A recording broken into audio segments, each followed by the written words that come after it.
talk Scalable Data Pipelines for ML, integrating Argo Workflows and DBT. For all of you who observed my talk in the morning, I'm very sorry. I only prepared one set of bad jokes. So yeah, that is for cost efficiency, right? I can only do so much time on bad jokes. So just laugh at them and pretend that you have never heard that before. So yeah. All right. First, hi, I'm Hauke. I'm doing ML ops, and actually, in my real job, so to say, I'm lead software engineer at DeepUp and lead the data processing and AI team. My background is Kotlin and Python development, and now off to the bad jokes. Since I'm not smart enough to be a real data scientist, I focus on DevOps and MLOps and really combining my passions here, right? Cursing at Kubernetes and doing some machine learning stuff, but only mostly the deployment and some pipelining. Yeah. And now also some advertising slides. So promise my marketing colleagues to show you that. What does our company do? DeepUp is my company, and we are a deep tech startup headquartered in Bonn, and we are quite remotely and working quite remotely. And I'm, for example, from Hanover, or in the near Hanover, like an hour away, right in the middle of the woods there. It's a dangerous place there. Our company just under 100 people, most of us working in engineering, and what we are doing is we are trying to fully automate surveying newly laid underground cables. So imagine somewhere, Germany is a third world country for internet access, right? And so currently everywhere new fiber is built. Like in every neighborhood, some construction crew is digging up the ground and laying some cables there.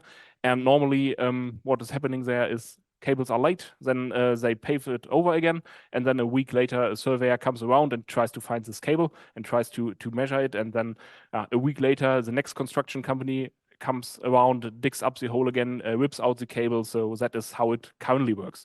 What are we doing about that? We have developed a device that can measure entire construction pits in 3D with centimeter accuracy. And the scan data is then processed in the cloud using machine learning, and we provide that data back to telecommunication companies, construction companies, that is important, and network operators, as documentation, 3D models, pipeline plans. And with that, our customers can always keep an eye on the construction progress, and we can, or we try to prevent that the next excavator is ripping out the cable again. That works quite nicely. If every construction crew would be a customer of us, it would be better, but well, we are working on that. And with our method, that is just faster, easier, and more accurately than with the normal surveying methods. Okay, enough advertising. Now we'll talk here. Today, I'm talking about scaling Kubernetes ELT pipelines with Argo Workflows, with DBT. And I want to talk about how to make ELT processes scalable, and about my favorite tool for ML ops and pipelines, and that is Argo Workflows. Quick question: who here is using DBT already? You want to come up? No? No. Okay. Who here has running a Kubernetes cluster? Oh, quite a few people. Nice. Okay. Who is running a ML model in production? More than one. More than 5? More than 10? Okay. Okay. And who here is using ChatGPT and OpenAI for everything and has no model running on its own?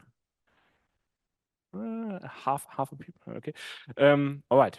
Then MLOps lifecycle. So the MLOps lifecycle consists of a bunch of things. Today, or in this talk, we are pretending that we are right in the beginning, or that we are maybe at the second pass of this MLOps lifecycle. So we are doing data collection, data preparation, and so data pipelines for machine learning, really. And you probably have heard the clever saying, so the first 80% of a ML project is data cleaning, right? Then the next 20% is model training, and the third 80% is model deployment or something. Okay, so we are going to look at data pipelines. What should we focus on? Data pipelines automate the process of data collection, of processing, of provisioning, and that is really crucial for supplying updates to models and providing fresh training data for models.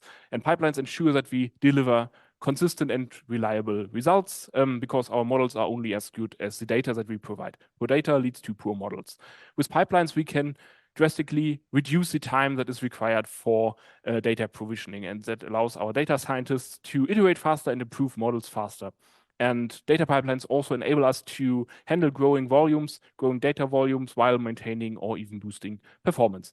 In short, without robust data pipelines, it's really challenging to develop effective machine learning models. Okay, traditional data pipeline architectures. So ETL model, right? It's extract, transform, and load. So we extract data from various sources, then we transform it. So we clean it, we aggregate it, normalize it, and then we load it into a data store. That sounds quite logical, quite efficient, right? But there's a catch. The transformation phase is right in the middle and occurs before the data reaches its final destination. And that brings a few issues. For one, we have to transform the data directly when we extract it. And if our transformations become complex enough, it limits the window during which we can extract data, makes it a little bit inflexible, right? Additionally, when we change the transformation process, it can be quite hard.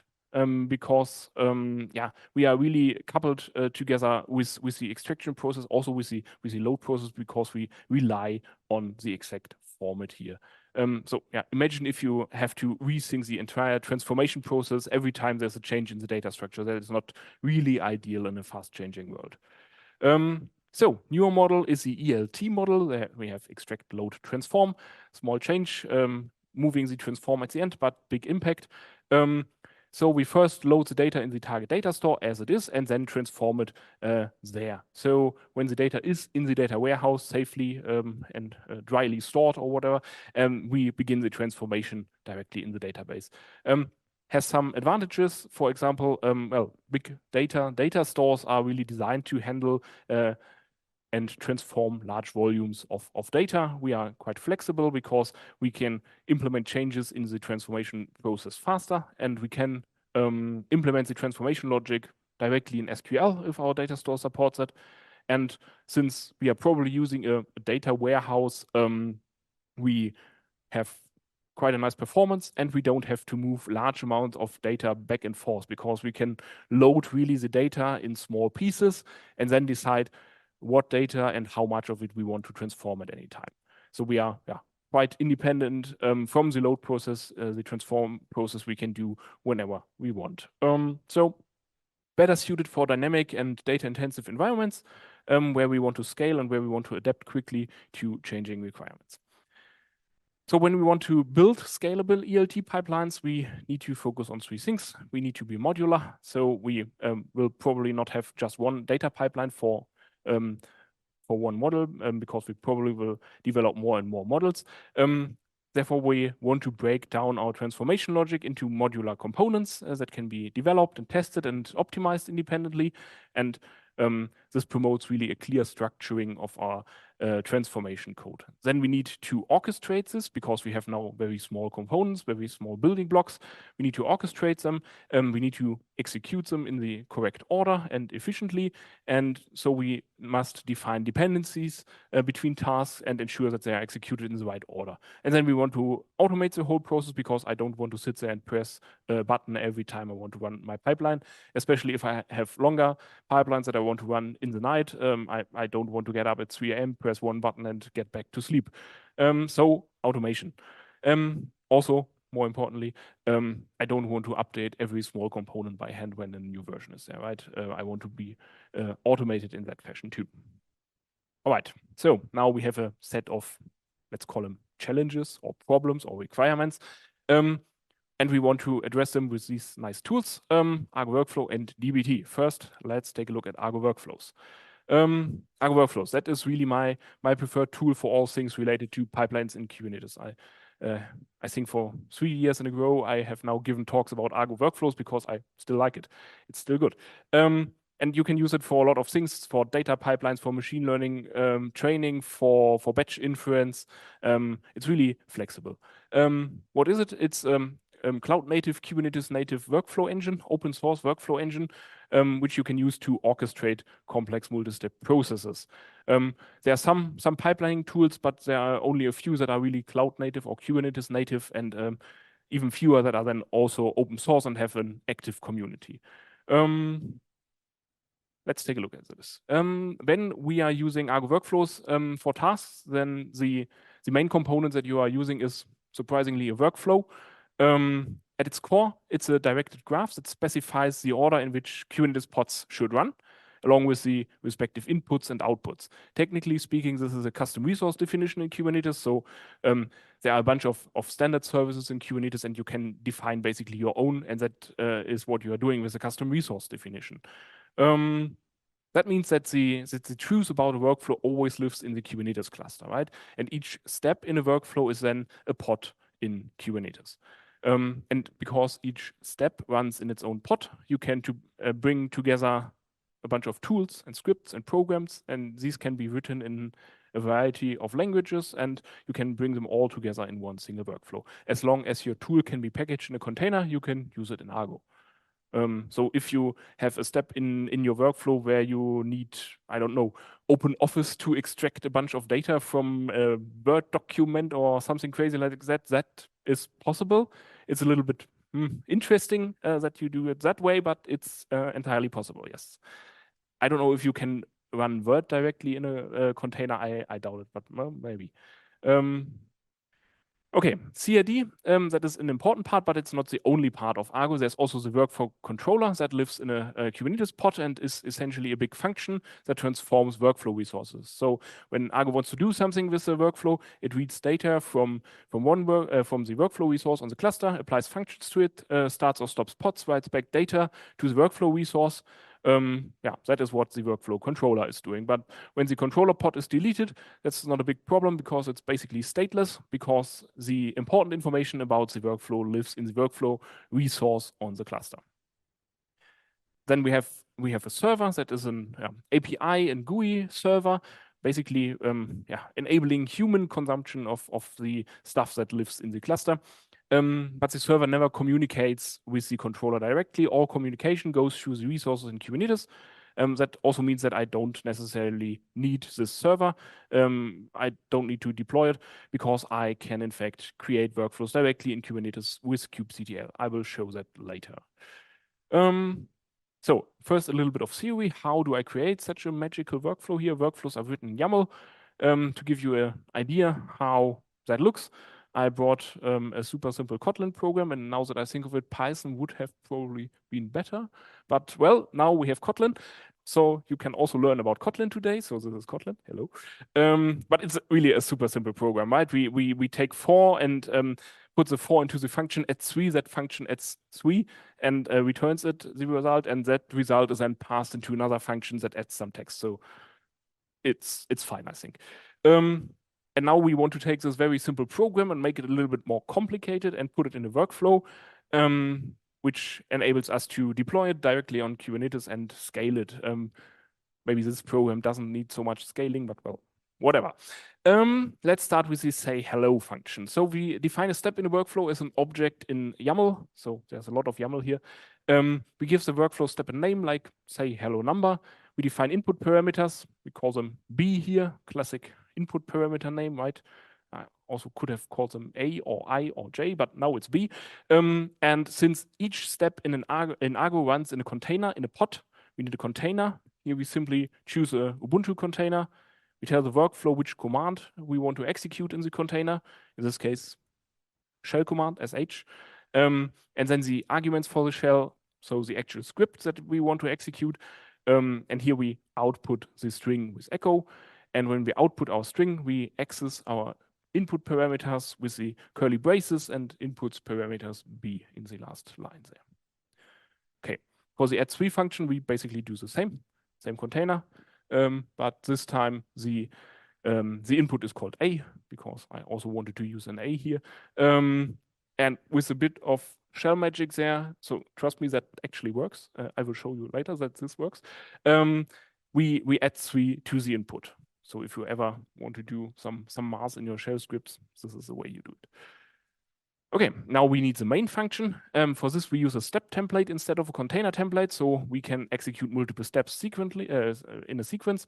We name the first step at 3 step, but we can give it any name we want. Second step is say hello step. And in these steps, we reference our 2 templates that we just created. So the templates at 3 and say hello number. And now we can assign values to the input arguments. And to do this, we simply specify a list of arguments in our steps. And to pass the result of add3 into the say hello function, we simply use the output from the previous step, the add3 step, as an argument value with the template notation using curly braces and specifying this here. Right. So now we have turned a very simple Kotlin program in a slightly larger workflow here. But the good thing is that we can now run this directly on a Kubernetes cluster. And to prove that this is not just some BS that I tell you here, I have a quick demo on how to run this workflow. And for this, I have to switch to another screen, and I hope that I can do this without any catastrophic accidents here. Aha, nice. All right. I need my mouse back, thanks. What do we see here? At the bottom, we have a view into my Kubernetes cluster, a kind cluster that runs on my local laptop here. I hope that it runs. I'm not entirely sure, but and as you can see, there are no workflows on this cluster. Now I take kubectl, the tool which you can use to do stuff on your Kubernetes cluster, and we want to execute this exact script, the exact workflow that we just written. I called that demo1 YAML, so I'm very creative here with names, right? And we apply that into the Argo namespace, and let's see what happens. I hope that it works. Let's see. Okay, my first workflow created. Aha, nice. Cluster is running, workflow is also running. The workflow now shows up here, and you can see, well, it is running, but this is not very intuitive, so let's take a look maybe at the server. And as you can hope, well, that is very small probably for the people at the back, right? Should I make it a little bit bigger, or is it fine? Nobody complains. Okay, it's fine. So here you can see the workflow is already finished. And here you can see the steps here. We have, well, the workflow, my first workflow, and then the 2 steps that are executed. So my first workflow is basically the main function. And now let's take a look at the 3 step. We have here our input parameter, the input parameter A. We can see, okay, there is a result 5. And then we have the say hello step that has the input parameter B with the value of 5. And if we take a look at the container logs, we can see that it echoes out hello number 5. So apparently it's working. Also my shell magic to do addition seems to work. So that is nice. So I can execute workflows on my Kubernetes cluster with kubectl. But I probably don't want to talk always via the terminal with my cluster, so I can do that directly here in the server. To do that, I can submit new workflows directly from here. I will choose the full workflow options here, and then I can, I can specify all the workflow stuff that I previously done in my shell or in my editor or wherever, and then I can create a workflow, run this awesome Rhino workflow here. And that will probably just echo out, what will it echo out? It will echo out hello Argo? Yes, hello Argo. Nice. Okay. Now I have 2 options. I can do kubectl and create workflows, or I can do this. But if I often want to execute the same workflow again and again, that is quite cumbersome, right? And for this, we can define workflow templates. So if I want to run a workflow again and again, I can create a template and then can trigger that template via a bunch of different methods. So I prepared one small workflow. I will insert or tell you about the metadata another time. When we submit it, we can specify some parameters. Here we specify the input file key. So we want to give a file to the workflow. It's the hello zip file, so a zip file. We submit it and then go back to the template to see what it actually does. So it's very simple, right? We download some file. unzip it, and upload it again to some data store. For that, I specified the input file name, basically. And then we say, okay, we have an artifact. An artifact is basically a file that lives in a data store, in an artifact store. For this demonstration, I choose S3. And we specify a key here. So that is the file name. And then we have an output that is also an output artifact, so another file here that we want to upload when the workflow is finished. How do we get the output file? Well, it's pretty simple. We have a container here that is a Ubuntu zip, so Ubuntu with installed unzip and zip.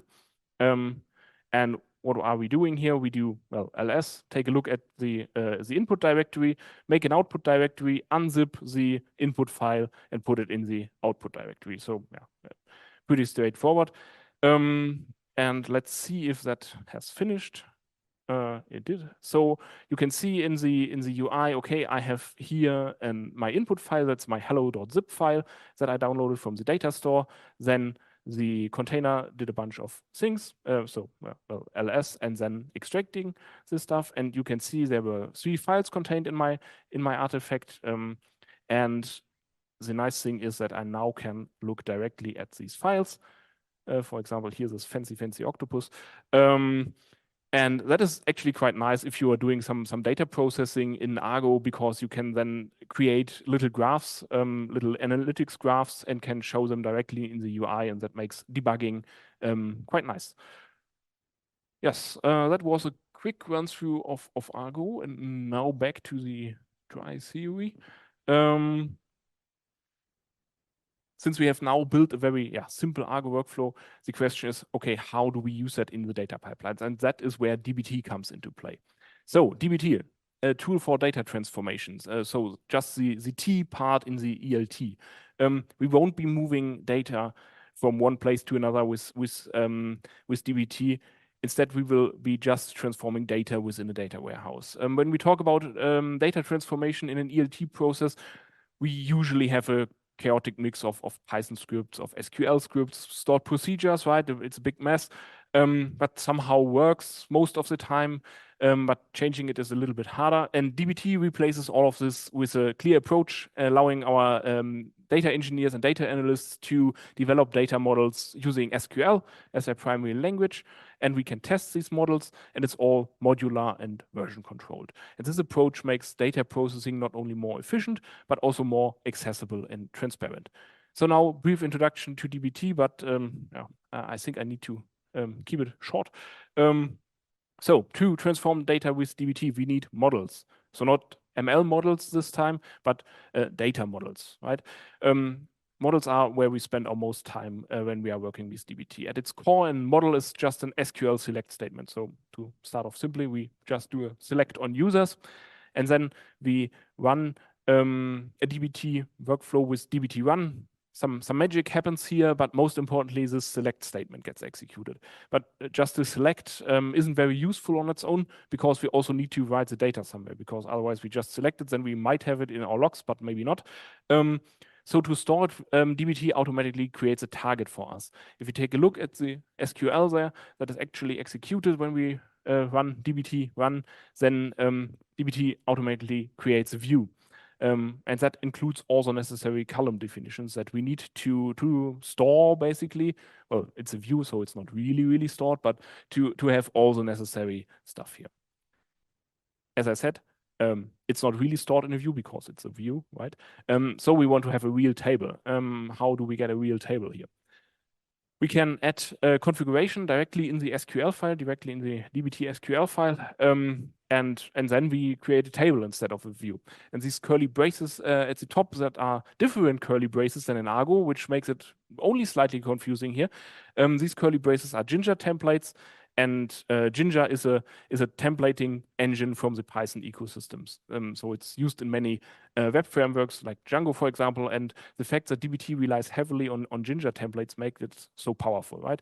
Essentially, we can programmatically generate SQL code that we can then run with dbt run. And that means that we can define SQL snippets and macros just once and in one place and use them wherever we need.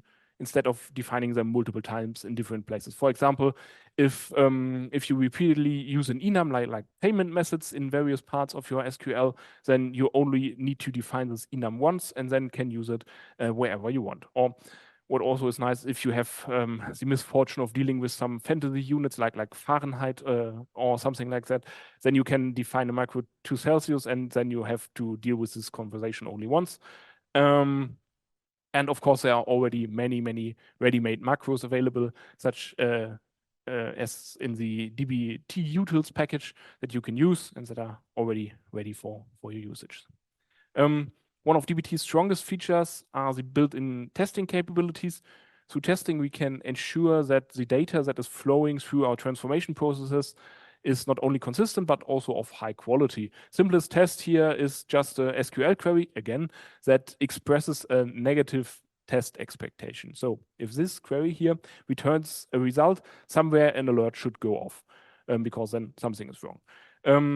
Here we can also use Ginger macros, and we can run tests both on target tables, so when we already transformed some data, but also can run these tests on source tables, so we can ensure data integrity before we run the transformations, and that allows us to detect errors, hopefully before the data reaches production environment.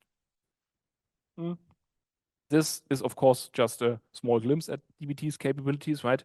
We can build really complex data transformation graphs by layering multiple models on top of each other. We can automatically create historized tables with snapshots and perform time travel queries. And what is really cool is that we can generate documentation automatically for the data models. And we can do all of this with just SQL and maybe a little bit of sprinkled Ginger templates on top of this.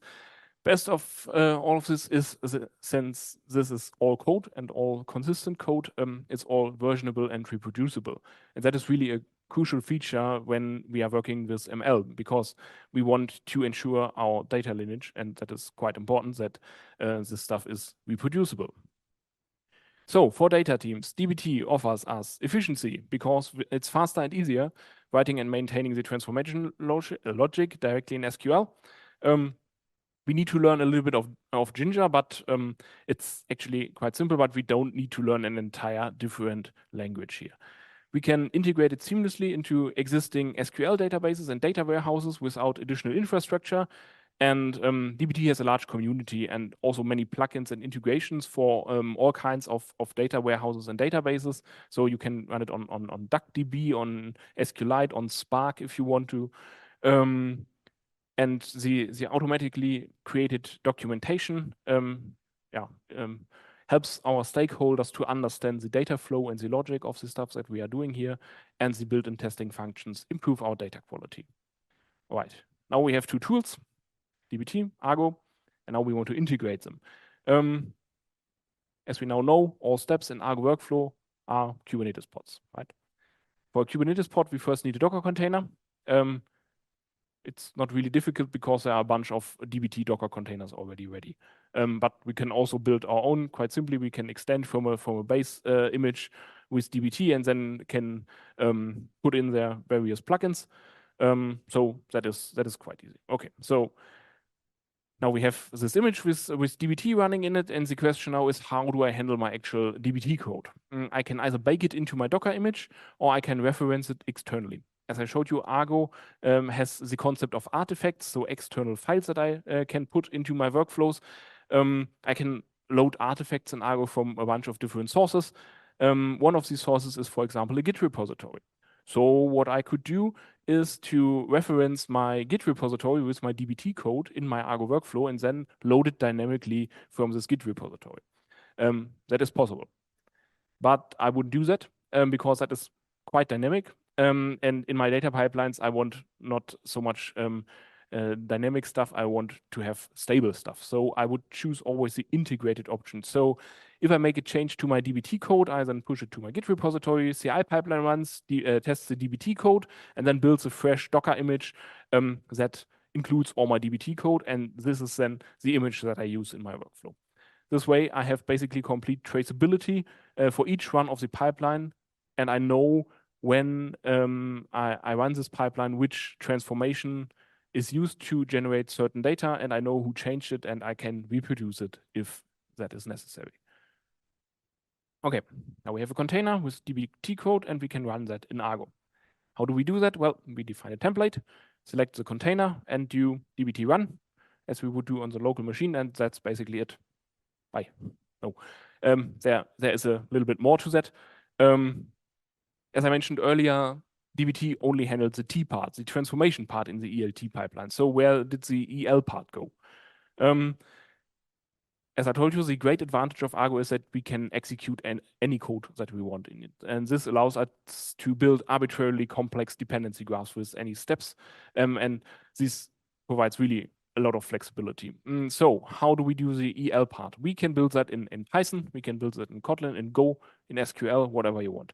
We then package that into a Docker container, and then we build out our dependency graph right there in Argo. For this, we use a DAG, a directed acyclic graph, consisting of various tasks. And here we define the dependencies with the depends keyword. So we first need to extract some data. So the first thing is a Python extraction task. And we then need to load that extracted data into a data store with the Python load task. And since the load task should always run after the extract task, we use depends to ensure that. And we have also a second EL step. Now E and L combined together in one task, and this step can be written in Python. And then the transform step relies on both of the extract and load steps. And so at the end, we have the dbt transform task, and it depends on both EL tasks. And then we can run the transformation with dbt. So far, so good. But now we have extract, load, and transform in a direct dependency graph. But the great advantage of ELT is actually that we can execute the transformation step asynchronously, right? We don't need to couple it tightly together. In other words, we can split EL and T into workflows that can run independently of each other. There are a bunch of options to trigger this. The simplest, if I don't want to do it by hand, is to use a cron workflow. So at a specific time, the workflow is triggered. Problem with that is for the extract and load one, that is fine. I can trigger that nightly at 3 a.m. in the morning or whatever. But then I have to estimate how long that task will take, right? Because otherwise I can get into some not so nice situations where my EL task takes, for example, 3 hours to run, and my transform task already started when the EL is still running. So that is not so great. Let's try something else. We only run the EL task by a trigger, for example, at 3 a.m. or every 3 hours or whatever, and then we trigger the transform workflow asynchronously. Argo provides us an Argo events component, which allows us to trigger workflows from a wide range of possible event sources. So webhooks, GCP PubSub, Azure Event Hub, Kafka, and a bunch of more. And this way we can easily trigger our second workflow asynchronously whenever we finish the first one. So the order of execution will be cron workflow. Cron starts the EL task. EL task runs. When the EL task is finished, it sends out an event. Argo events listens to that event and then starts the transform workflow. And that works quite nicely. Major challenge in ELT workflows is error handling. dbt offers us many ways to test something if everything worked correctly, but what if it didn't? How can Argo help with that? Argo provides us with some robust tools for retries. Simplest case, we specify an empty retry strategy, and then Argo will retry that workflow until the end of the universe, basically, or until the cluster burns down or whatever. That is probably not what we want most of the time. We probably want to repeat it sometimes, so for example 10 times, and we can simply set a retry limit here. If we suspect that something is wrong with the Kubernetes node that our task runs on, we can define node anti-affinity under affinity, and then the workflow will run on a different node the next time. So that is nice when you have the suspicion that sometimes something is wrong with your nodes. Happens.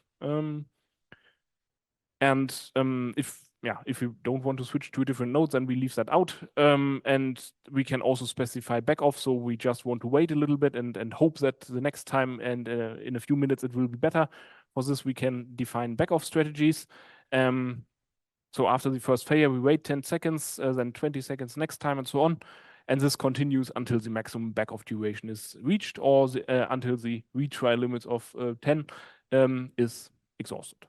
All right, that is retries and error handling. It's of course not all sunshine and roses with Argo. There are also challenges when scaling Argo workflows, especially when you are scaling to a high number of workflows. As with all things, there are two directions to scale. We can either scale horizontally by running more workflows, or vertically by making the workflows larger. With larger and more complex workflows, the complexity of monitoring and debugging also increases. Monitoring becomes really, really important here. And we should especially consider retries inside of the workflows and work avoidances in large workflows, as the likelihood of an error increases the larger the workflow becomes. However, if we focus on running more workflows rather than larger ones, we can also encounter challenges. More workflows means probably more complex dependencies and interactions between them, and this requires some precise coordination and synchronization. In this case, we really should introduce a message broker between the individual workflows, such as Google PubSub, Kafka, whatever, if you're already using them. You can try to do this with just webhooks, but sometimes a message queue is kind of nice. Also, fun story, if you run enough workflows, it is possible, very possible, let's say, to overload the Kubernetes API in the Google Kubernetes engine. Don't ask me why I know that. That was not a fun weekend. So yeah. But that only happens when you run like a lot of workflows. So currently we are running like let me lie, like 60,000 workflows a month or something like that. I think more than that actually. But yeah, at some point you reach the limits of Google Kubernetes engine.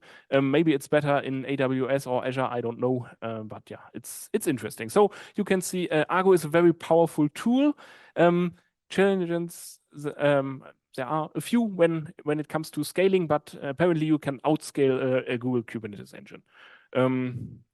I hope nobody from Google is here in the audience. That would be very, yeah. Okay, as we transform more data, we find ourselves in an environment with more and larger models, right? And then we have, again, challenges. Larger and more complex model require efficient processing strategy to avoid long execution times. And this is really important to optimize our SQL queries here and avoid reprocessing all the data that we have. As we maintain more models, the effort for maintenance goes up. Organization and documentation of the models must be continuously maintained to remain consistent and traceable. And dbt makes it easier, right? But it still requires effort and some self-discipline, which is hard. What is especially challenging is then scaling the data science team, right? But because at some point, I simply can no longer handle the same work or more and more work with the same number of people. And effectively scaling this team up and then the entire organization up, that is really the most difficult scaling task that we can have.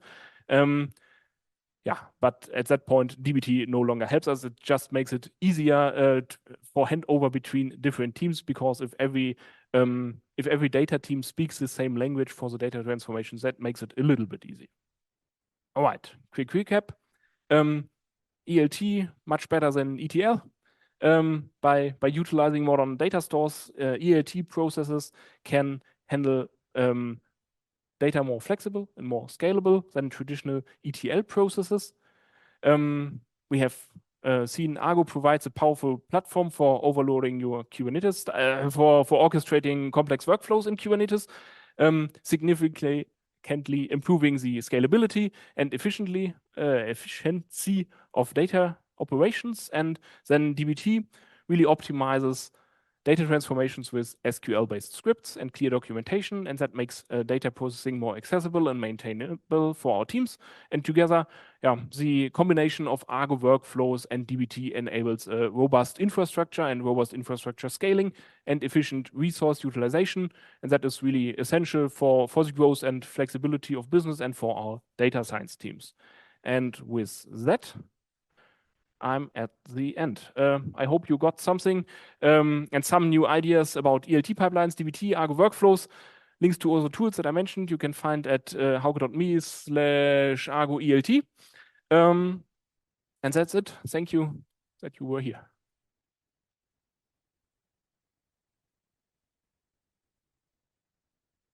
And we have 5 minutes for questions. Yes.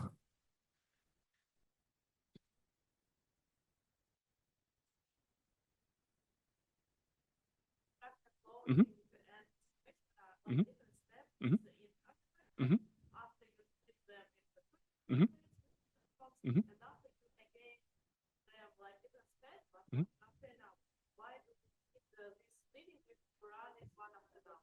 Mm-hmm. I have to repeat the question for you already know this, right? Question was, why do I split my tasks, my EL and T steps? Why do I split it in two different workflows when I run them one after each other? That is actually a very good question. The good thing is, so what I have shown you is that the extract and load tasks were executed like, for example, every night at 3 a.m. But I could do that like every hour, right? I can do that multiple times and then only once in the night, for example, or once every 10 extract and load cycles do the transformation. So if the transformation takes, for example, a long time and the extract and load is quite fast, I can split out the load a little bit and can basically independently decide how much of which step I want. And also I can provide different resources to it. So if I have very vastly different resource requirements for my transformation task, or I mean, then I can run that on different machines and makes it a little bit easier. I was just thinking about if I want to use maybe some ML model in my transformation step, but then no, probably not. Okay, more questions? Question from the chat? No. Okay. Yes, please. Yes.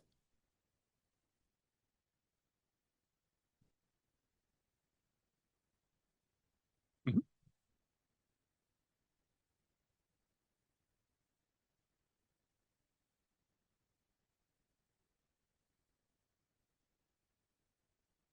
Yes. Mhm. Mhm.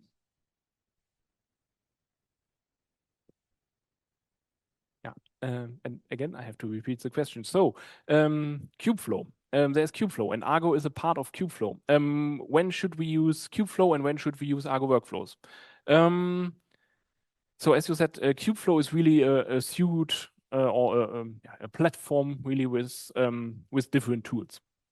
Argo Workflows is one part of them. I don't know what the current version of Kubeflow is running, but an older version of Argo Workflows, right? And that is basically the central pipeline part of Kubeflow. That is Argo Workflows, and there are some other tools that are basically aggregated to be Kubeflow. And Kubeflow is a very nice platform and a good platform for all your ML ops needs. And you should probably use that and not use Argo Workflows directly, except if you are doing more with Argo Workflows than just ML. So, for example, if you want to run your data pipelines, you could, in theory, do that in Kubeflow. I think that is quite possible. But if you want to run more and more stuff in your Argo Workflows, because hey, if you have a pipeline or a workflow tool, then you should probably use it for your workflow and async processing needs. Then you should really think about using plain Argo and either use Kubeflow in parallel or taking plain Argo and pick and choose the different tools for your MLOps lifecycle. So that is what we have done because we use Argo for a bunch of different things for batch processing, for ML training, and so on, and not only for plain ML stuff. Yeah, that is basically it. Okay. More questions? Question from the internet? No, the internet doesn't want to speak with me. Hello. Yes. Yes.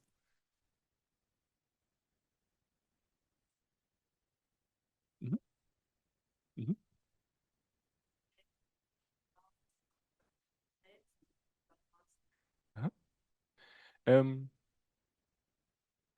Question was, can we save intermediate results in bigger Argo or general in Argo workflows? Because if we have a big workflow and one step breaks, do we need to do everything again? So yes, we can save intermediate results, and then basically from the step before the broken step, take all the results that we have until then and start from there. Yes, that is very possible, and that is a very useful feature that you cannot use enough because it's really very convenient. Yes, you can do that. More questions? Otherwise, I mean, time's up already, so it's fine if you don't have any more questions. I'm still here for a few hours or so. So yeah, then thanks again. Thanks for coming. Thanks for being here.